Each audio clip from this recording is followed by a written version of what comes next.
주행에 관해서는 뭐 거의 뭐 깔 게 없네요. 뭐라고 불만을 낼 게 없어요.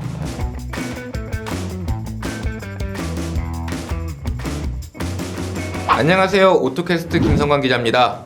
자, 아반떼 서킷 주행 영상 많이 보셨을 거예요. 참고로 이 영상에서는 퍼포먼스, 론치 컨트롤, 그리고 NGS 같은 이야기는 꺼내지 않을 겁니다. 극히 일상적인 주행에서 느낀 이야기만 할 건데요. 만약 서킷 주행이 궁금하시다면 옆에 떠있는 이다혜 기자가 다녀온 서킷 주행 영상 보시면 되겠습니다.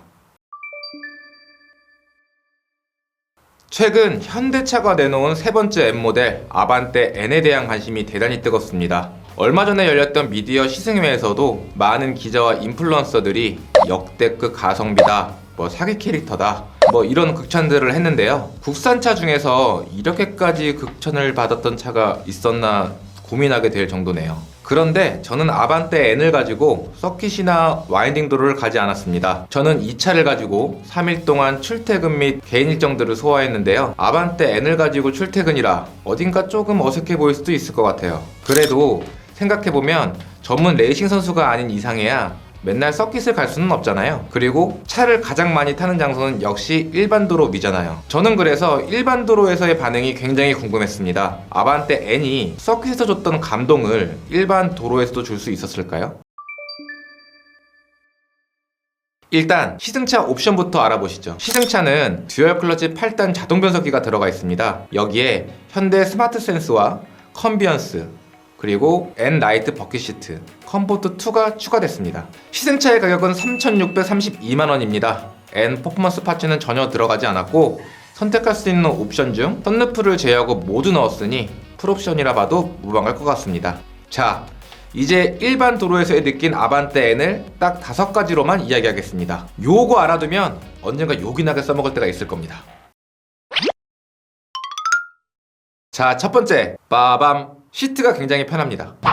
이 차에 탈 때 이 허벅지 옆에 있는 이 살짝 올라와 있는 부분이 있어서 탈 때는 살짝 불편하긴 합니다. 근데 저는 이 약간 버킷 시트라고 해서 되게 불편할 줄 알았는데 조금 쿠션감을 좀 줬어요. 좀 보들보들해서 탔을 때 착자감도 괜찮고, 그리고 일단 이게 이 버킷 시트를 넣음으로써 시트 포지션을 10mm 정도 낮출 수가 있어요. 기존에 이제 그런 자동으로 움직이는 기존의 시트보다.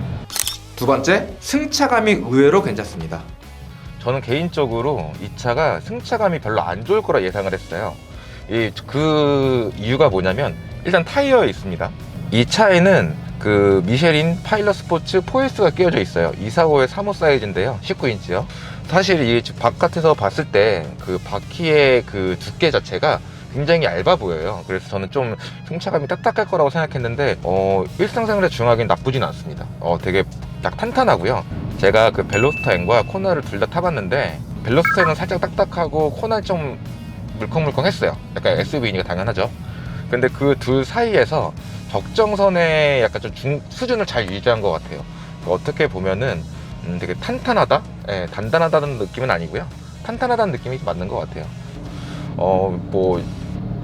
다른 차랑 좀 비교해 본다면 저는 M 패키지, 그러니까 BMW에서 나오는 M 패키지 차량들, 특히 최근에 탔던 M235 같은 경우랑 좀 비슷할 것 같아요. 좀 많이 똑같은 건 아니지만 그래도 그 적정 수준이라는 건 좀 비슷한 것 같은데, 비에만 사장님이 M 브랜드에서 오셨기 때문에 더 그럴 수도 있을 것 같아요. 이거는 제 추측입니다. 세 번째, 운전대가 살짝 무거우니 주의하셔야 될 것 같아요. 운전대도 이제 전에 썼던 이제 그 아반떼 운전대 그대로 가지고 왔고요. 이 스포크 밑에 M 버튼 2개와 그리고 NGS 버튼을 추가하는 걸로, 림의 두께감이나 이런 거는 전과 똑같은데 약간 핸들의 무게감이 좀 있습니다. 사실 이게 성인 남자, 그러니까 이 차의 타겟이 20, 30대 성인 남자라고 한다면 그러면은 이 정도의 무게감 나쁘지 않은 것 같아요. 근데 여성분들이나 약간 노년층들이 타기에는 조금 무게감이 있다. 네 번째, 방지턱 앞에는 글쎄요, 승차감이 살짝 무너진다? 바닥에 이게 타이어가 좀 넓다는 게 느껴지는 게 노면 소음이 좀 살짝 있네요. 이제 노면에서 올라오는 소음들이, 왜냐면 타이어가 넓어져서 기존의 아반떼보다는 조금 더 셀 거예요. 근데 충격감도 좀 있긴 있어요. 그러니까 이 차에서의 가장 큰 단점은 과속 방지턱과 요철을 넘을 때예요. 그때 이제 서스펜션이 좀 짧다 보니까 이게 방지턱에 넘어갈 때 그 서스펜션이 수축되면서 끝까지 수축했다는 느낌이 들어요. 네. 그 느낌이 조금 있어요. 그 느낌이 딱 쳤을 때 그 충격이 앞과 엉덩이 밑으로 올라오거든요. 그 부분들은 조금 아쉽긴 하지만 그래도 이 차의 성격을 생각한다면 물론 눈 감아줄 수 있죠. 5번째, 조금 시끄러운 거 아니니? 그리고 또 한 가지의 좀 단점은 이 사운드예요. 아반떼가 이제 고성능차를 이제 표방하다 보니까 엔진 사운드에다가 이제 보스랑 함께 개발한 또 그런 가상의 소리를 또 얹었어요. 근데 이 소리가 굉장히 커요. 그러니까 이거를 크다고 어떤 식으로 표현했냐면 계속 뒤에서 웅웅웅웅 울리는 느낌이에요. 그래서 이거를 뭐 서킷에 탔을 때는 재미가 있겠죠, 이제. 근데 이 차를 평소에 꾸준하게 탄다 그러면 전 이 소리를 이제 꺼버릴 것 같아요. 물론 여기에 보면 설정에 들어가 보면 이 사운드에 있고 이제 이 차에 이거 액티브 사운드 디자인이라는 이 버튼이 있어요. 이걸 눌러서 이제 상세 설정에 들어가서 이제 이거를 제일 커스텀 강하게, 보통, 약하게 끄기가 있는데 끄기를 해도 이 소리는 계속 들려요. 이 웅웅거리는 소리. 그러니까 이 엔진을 개발했을 때 이 엔진의 소리 자체를 약간 좀 세게 설정한 것 같아요. 세팅 자체를. 이 웅웅거리는 소리가 조금 스트레스로 와요. 예.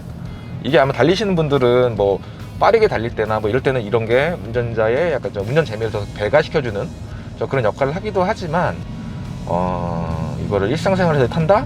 그럴 때는 출퇴근해서 만약에 힘들고 아침에 잠이 덜 깨서 출근했는데 이 소리를 들으면서 출근을 한다? 조금 저는 싫어할 것 같아요. 그런 거는. 물론 그렇다고 해서 오토캐스트가 힘들다 그런 얘기는 아닙니다. 지금은 여기는 지금 내부순환이고요. 내부순환 좀 올라왔어요. 그러니까 지금 시속 한 60에서 70km 이 사이에서부터 소리가 이제 좀 크게 들리기 시작하는데 앞쪽 엔진에서만 들리는 게 아니라 뒤쪽에서도 같이 들립니다. 네. 소리가 좀 이렇게 울리는 것 같아요. 그것 때문에 좀 머리가 띵한 것도 있고요.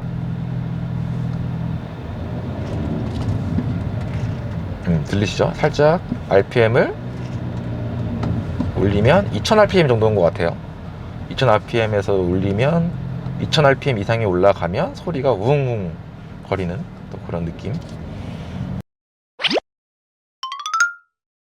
자, 지금까지 아반떼 N을 일반 도로에서 시승한 소감을 이야기해봤습니다. 아마 이야기를 하면 끝도 없을 것 같은데 과한 것은 모자란 것보다 못하기 때문에 여기서 마치도록 하겠습니다. 다음번엔 더 재미있는 영상으로 돌아오겠습니다. 저는 지금까지 오토캐스트 김성환 기자였고요. 내용이 도움이 되셨다면 좋아요와 구독 부탁드립니다. 감사합니다.